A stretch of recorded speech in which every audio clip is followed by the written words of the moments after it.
The invitation never came. That's how I found out. Not with a fight. Not with a slammed door. Just silence. I was standing in my kitchen in Des Moines, staring at a Facebook photo posted by one of my daughter-in-law's friends. There was my granddaughter, Emma, in a pale blue graduation dress, holding a cake that said, "Class of 2025. We're so proud." There were balloons, a rented tent, caterers, and a banner I paid for. I zoomed in on the picture. My eyes aren't what they used to be, but I recognized the backyard immediately. It wasn't theirs. It was the country club. The same one I'd written a $12,000 check for 3 months earlier when my son Mark said, "Dad, we want to make Emma's graduation special. It's her big moment." I remember smiling when I signed it. I wasn't smiling now. My name is Walter. I'm 68. Retired machinist. Widower. I live alone with a golden retriever named Hank who sheds like it's his job. I spend my mornings with black coffee and the local paper. I thought I had a simple life. Apparently, I also funded a party I wasn't good enough to attend. I didn't call right away.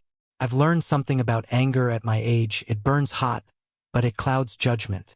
Instead, I scrolled. More pictures. More smiling faces. Emma laughing with friends. My son in a new blazer. My daughter-in-law, Cynthia, in a white summer dress, arm looped through marks like they were hosting the Met Gala. No sign of me. No mention of me. Not even a wish grandpa could be here. Snorts. Funny thing is, I wasn't even out of town. That night, I opened an old spreadsheet on my laptop. It started 12 years ago as a joke. Mark had lost his job during the recession and needed help with a down payment. I wired $40,000. I told him, "It's not a loan, it's family." After that, the spreadsheet just grew.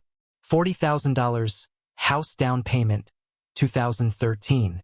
$18,500, kitchen renovation, 2015. $22,000, new SUV down payment, 2016. $6,800, braces for Emma, 2017. $14,300, travel hockey fees, 2018 to 2020. $9,700, emergency roof repair, 2021.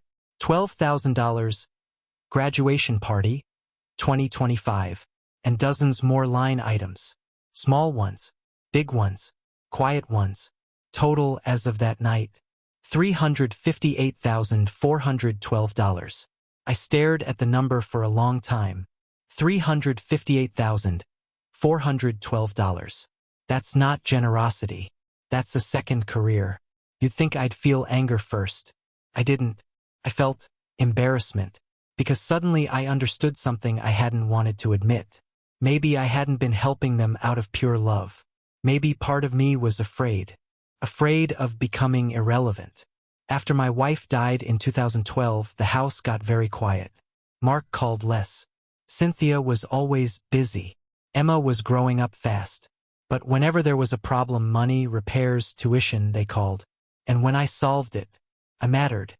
Money became my invitation to stay important.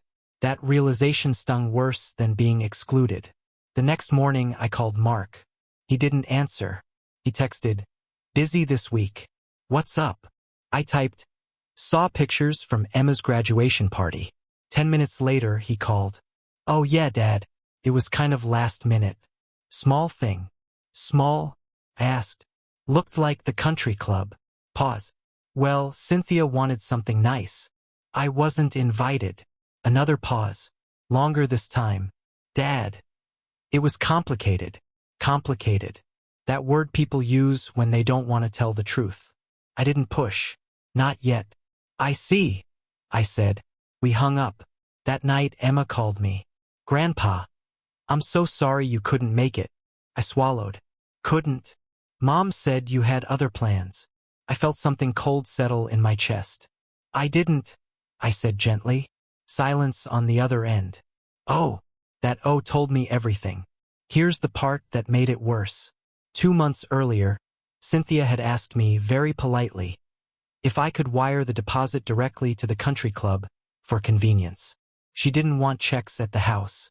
I hadn't thought twice about it. Now I was thinking about it constantly. Why direct payment? Why no check in their name? Why no invitation? Why tell Emma I had other plans? The story didn't add up.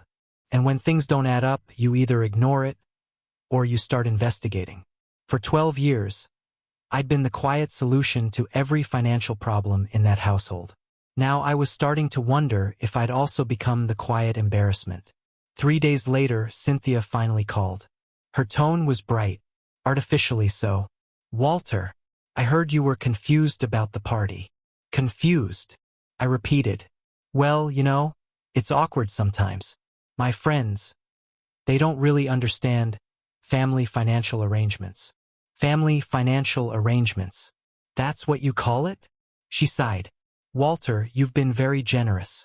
But sometimes it can look like dependency. And Mark works very hard. We didn't want people thinking that I paid for it." Another pause. Yes, there it was. Not shame about excluding me. Shame about accepting the money. I laughed. Not loudly. Just once. Short. "Cynthia," I said, "who do you think you were protecting? Me? Or your image?" She didn't answer. After that call, something shifted inside me. It wasn't rage. It was clarity. For 12 years, I thought I was being the strong foundation beneath my son's family. But foundations aren't supposed to be hidden out of embarrassment. They're supposed to hold things up. Instead, I'd created a structure where my money mattered more than my presence.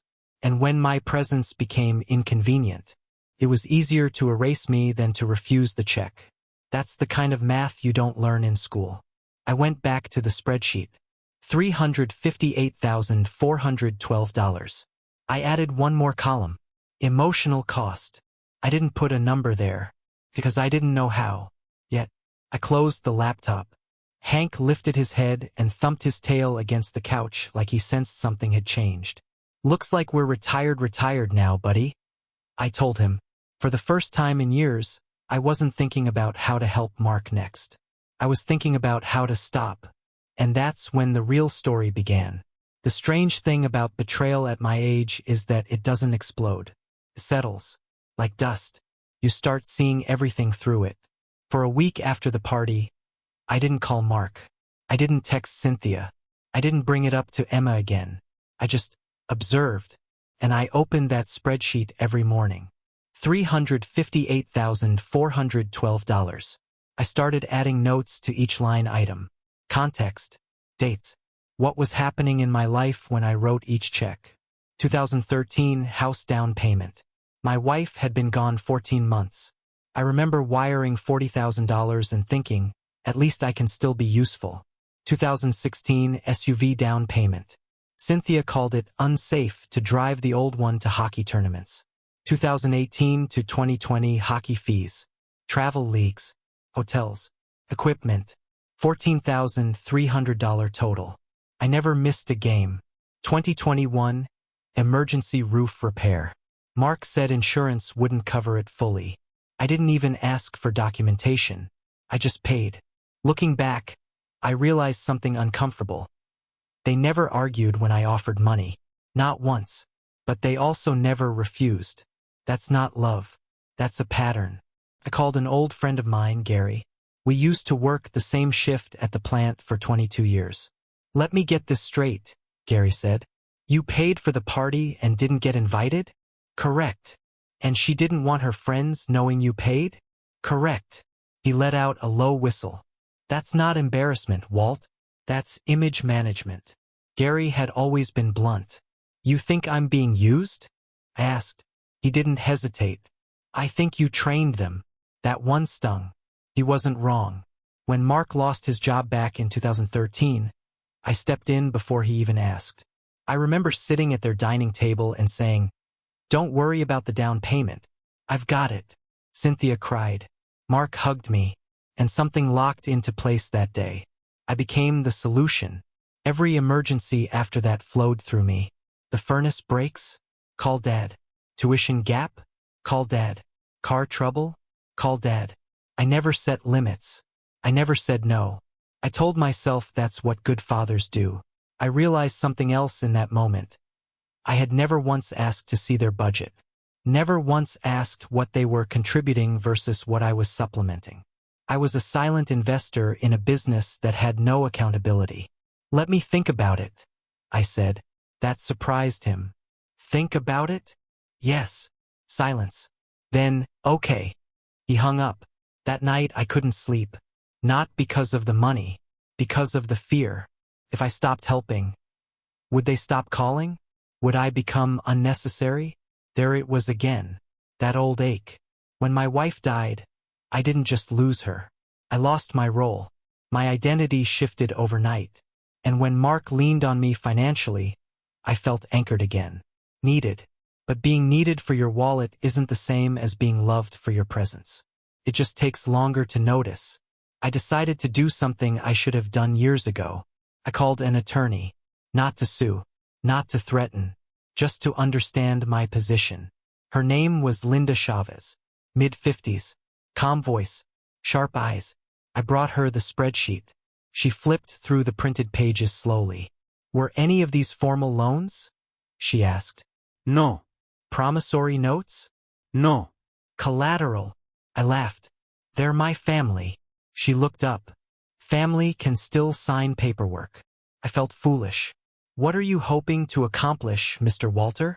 I don't want my money back, I said. I want to stop this cycle. She nodded. Then this isn't a legal strategy. It's a boundary strategy. I'd never thought of it that way.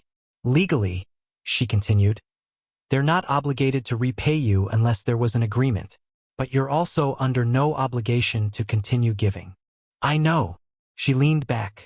Then the real question is, what are you afraid will happen if you stop? I didn't answer, because I already knew. A week later, I did something even more uncomfortable. I met with a financial planner. For the first time, I looked at my own retirement projections, assuming 0 more family contributions. The numbers were fine, comfortable even, but if I kept writing checks the way I had been, 10 years from now it wouldn't be. I had been subsidizing their lifestyle at the expense of my own long-term security. And they were hiding me from a party because it looked bad. There's irony in that. The final piece fell into place on a Sunday afternoon. Emma came over. Just her. She brought coffee and sat at my kitchen table. Grandpa, Mom and Dad said you were upset. I'm not upset, I said. I'm disappointed. She stared at her cup. I didn't know you paid for it, she said quietly. I know. That's messed up. I smiled at that. She's always been direct. I don't care about credit, I told her. I care about honesty. She nodded. Then she said something that changed everything. Mom gets weird about money. She says people judge. Judge what? That we can't afford our life without help. There it was. Not gratitude. Not partnership. Dependence wrapped in denial. I realized something chilling. I hadn't just been financially supporting them. I'd been enabling a lifestyle they wanted to appear self-sufficient in. I was the silent scaffolding behind a polished facade. And when the facade needed to look pristine, the scaffolding got covered. That night, I updated the spreadsheet one last time. At the bottom, I typed, effective immediately. No further financial contributions. My finger hovered over the save button longer than it should have. Then I clicked. Felt like stepping off a ledge. And also like standing up straight for the first time in years. The next move wouldn't be emotional. It would be deliberate. Mark would call again about that $55,000. And this time I wouldn't hesitate. For once, the solution wouldn't be a check. It would be a boundary. And boundaries, I was starting to learn, are a different kind of wealth. Mark called exactly 9 days later. Sunday evening. 7:42 p.m. Same time he usually called when something urgent required my wallet. I let it ring twice before answering. Hey, Dad. His tone was casual. Too casual. Hi, Mark. So, did you get a chance to think about the refinance? There it was. $55,000. Just a number to him. A boundary to me. I did, I said. Silence on the line. He was waiting for the familiar sentence. I'll transfer it tomorrow. Instead, I asked, Mark, do you remember how much I've given you over the years? A pause. I don't keep track of that stuff, Dad. Ido. That changed the air. I could almost hear him straighten up. I added it up, I continued. 12 years. House, car, renovations, braces, hockey, emergencies, this graduation party. $358,412. He exhaled sharply. Dad, I'm not asking for it back. Another pause. But I need you to understand something before we talk about 55,000 more. His voice tightened. Okay. I paid for your daughter's graduation party. And I wasn't invited. Silence. Not defensive. Not angry. Just heavy. We talked about that, he said finally. No. Ikorrekte. Cynthia explained it. You didn't. That landed. I wasn't yelling. I wasn't accusing. I was stating facts. The calm bothered him more than anger would have. I didn't know how to handle it, he admitted. Handle what? She thinks it makes us look bad. Who? Her friends. The neighbors. The parents from hockey. That your father helped? That we can't afford things ourselves. I leaned back in my chair. And can you? I asked quietly. He didn't answer. That silence was the twist. For the first time in 12 years, he didn't have a quick justification. I thought I was helping you build stability, I said. But what I've actually done is make it easier to live beyond your means. That's not fair, he snapped. Isn't it? Now his voice rose. We've worked hard. I've worked hard. I know you have. Then why are you throwing numbers in my face? I'm not throwing them. I'm showing them. Another long pause. Then the sentence I didn't expect. You're acting like this is some kind of betrayal. It was almost innocent. That's when I realized something critical. In his mind, the betrayal wasn't excluding me. It was me questioning the arrangement. That's when the reversal happened. For 12 years, I'd been the passive one, reacting, solving, wiring, rescuing. Now I was setting terms. I won't be giving you the 55,000, I said. Silence. Then, you're serious? Yes. Because of the party? No, I said. Because of the pattern. He scoffed. So you're punishing us. I actually smiled at that. No. I'm correcting myself. What does that even mean? It means I should have stepped back years ago. I deprived you of the chance to build your own foundation. Every time things got tight, I softened the consequences. That's what parents do. When their kids are children. The line went quiet. I'm not angry, I continued. I'm responsible. For my part in this. My part? He repeated. Yes, I made it too easy. And I made myself necessary in the wrong way. He sounded confused now, not hostile. So what, that's it? You're just cutting us off. I'm stepping back. That's the same thing. No, I said calmly. Cutting off is emotional. This is structural. He didn't respond. So I continued. You're 42 years old. You have a career, a home, a daughter heading to college. If you need $55,000 to fix your mortgage, that's not an emergency. That's a strategy problem. His breathing was louder now. You know we'll pay more in interest if we don't. Then pay more. You're being cold. Yes, I said. That surprised even me. But it was true. For the first time, I wasn't reacting emotionally. I was protecting something. My autonomy. Then came the unexpected shift. Cynthia said you've been distant, he muttered. I've been thinking. She feels like you're judging us. I am. Silence again. But this time it wasn't defensive. It was reflective. After a moment he said something softer. I didn't know you felt excluded. I wasn't told the truth. I should have invited you. Yes. More silence. Then, almost reluctantly, she didn't want questions. About what? About how we afford things. There it was again. The image. The performance. The quiet donor behind the curtain. I'm not ashamed of helping you, I said. But I won't participate in pretending I didn't. He sighed. So what happens now? That question felt different. That's not my responsibility. She'll think you're holding a grudge. I'm holding a boundary. Another quiet moment. Finally, he said, okay. Not angry, not grateful, just accepting. I love you, Dad, he added almost cautiously. I love you too, I replied. And for the first time in years, that sentence didn't feel tied to a transaction. After we hung up, I expected to feel guilt. I didn't. I felt light, not triumphant, not vengeful, relieved, like I'd been carrying a heavy backpack for 12 years and finally set it down. The strange thing about revenge is that sometimes it's not about hurting the other person. It's about removing yourself from the dynamic that hurts you. I didn't sue. I didn't demand repayment. I didn't humiliate them publicly. I simply stopped funding the illusion.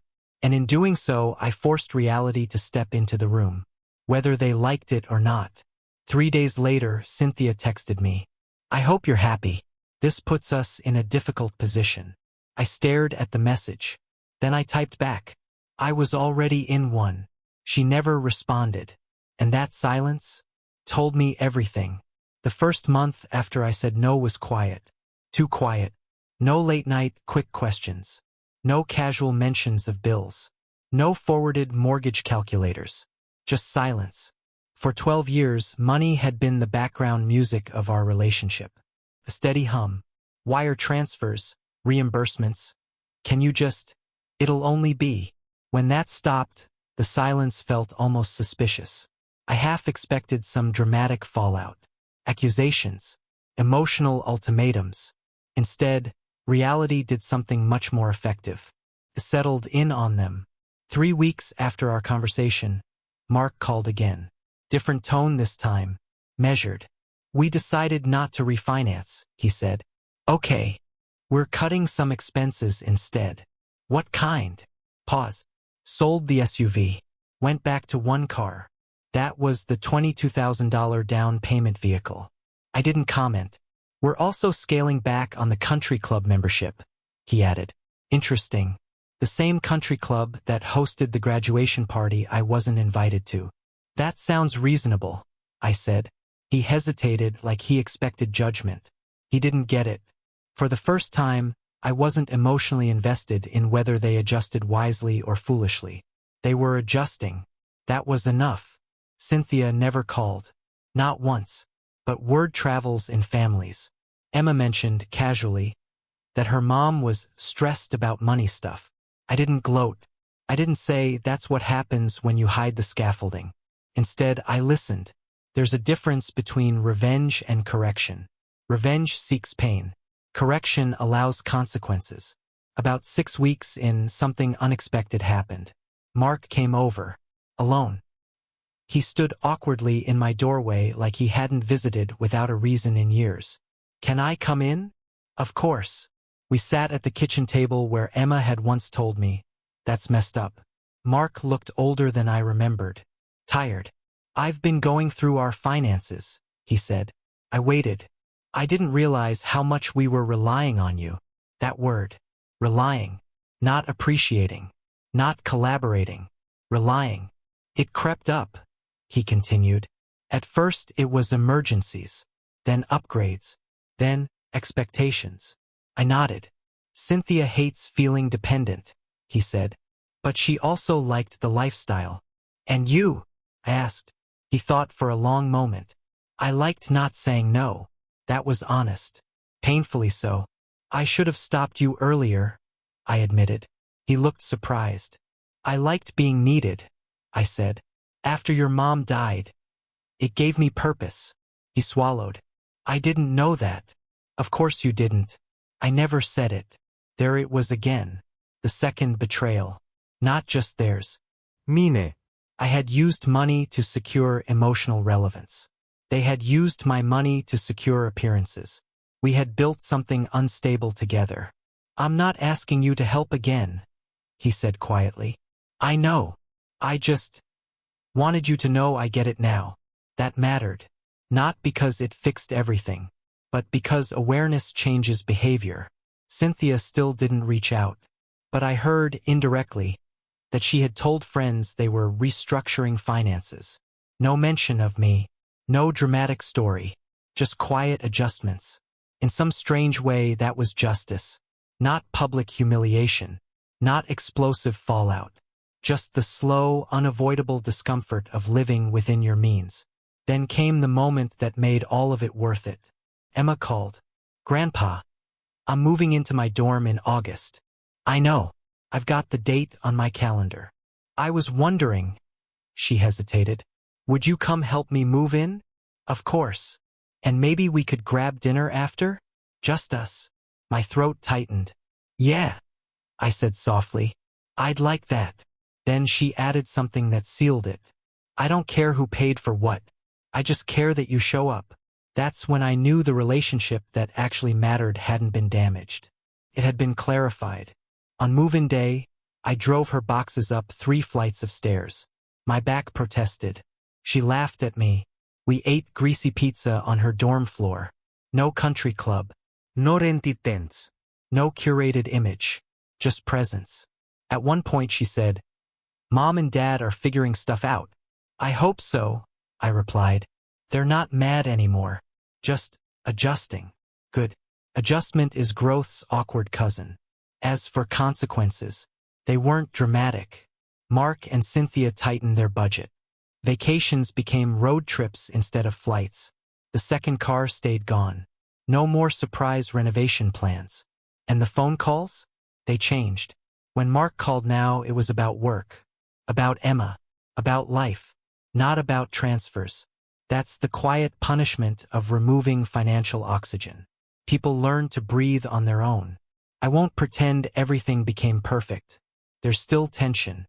Cynthia remains distant. Holidays are polite. But the dynamic shifted. I am no longer the invisible benefactor. I am just Walter. Father. Grandfather. Retired machinist with a shedding dog. And strangely enough, that feels better. It's been 11 months since the graduation party. 11 months since I stopped being the family's unofficial bank. And I haven't written a single check. Not for emergencies. Not for opportunities. Not for image maintenance. You know what's funny? The world didn't collapse. No foreclosure notices. No dramatic implosions. No desperate midnight calls. Just adjustment. Turns out adulthood works better when it's not subsidized. My life changed in quieter ways. For the first time in years, I reviewed my own finances without mentally reserving a family buffer. I took a 2-week fishing trip to Montana. First vacation I chose for myself in over a decade. I replaced the ancient water heater in my house without calculating how much that would subtract from Mark's next request. I even joined a woodworking class at the community center. Small things. But when you've spent years directing your resources outward, redirecting them inward feels radical. I don't feel selfish. I feel balanced. Mark and I talk every couple of weeks now.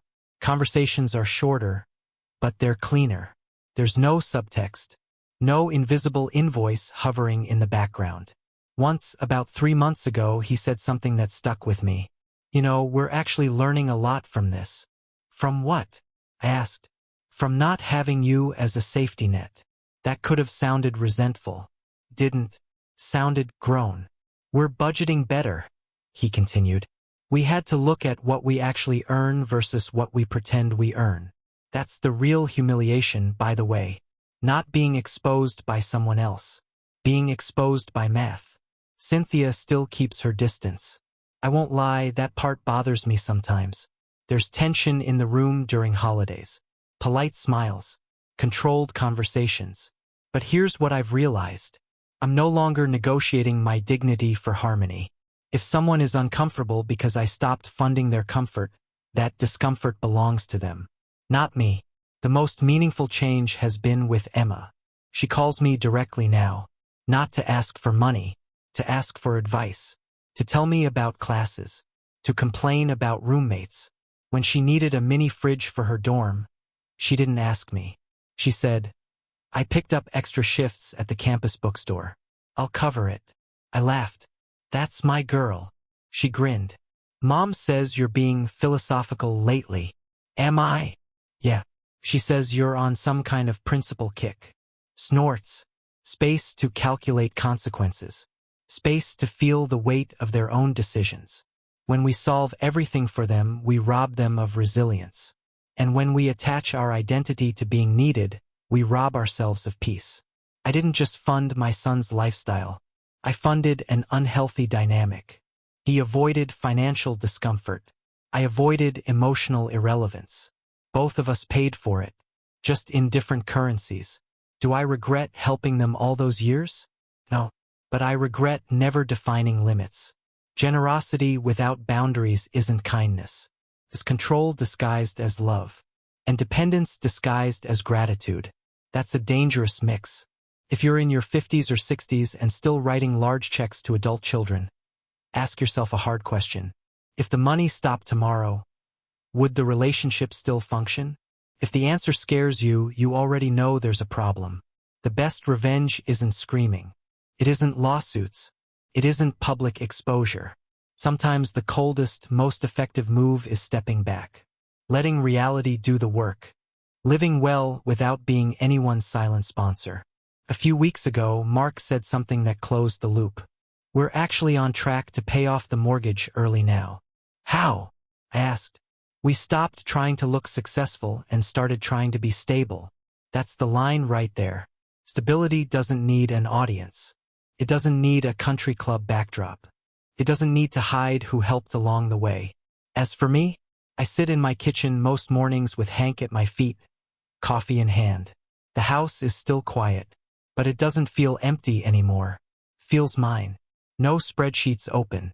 No pending transfers. No calculations about who needs what next. Just choice. And at 68, autonomy feels better than applause. If my story helps even one parent avoid turning love into a ledger, it's worth the embarrassment I felt that night staring at Facebook photos. Because sometimes the most powerful thing a father can say isn't, "I'll cover it." It's, "You've got this." And mean it,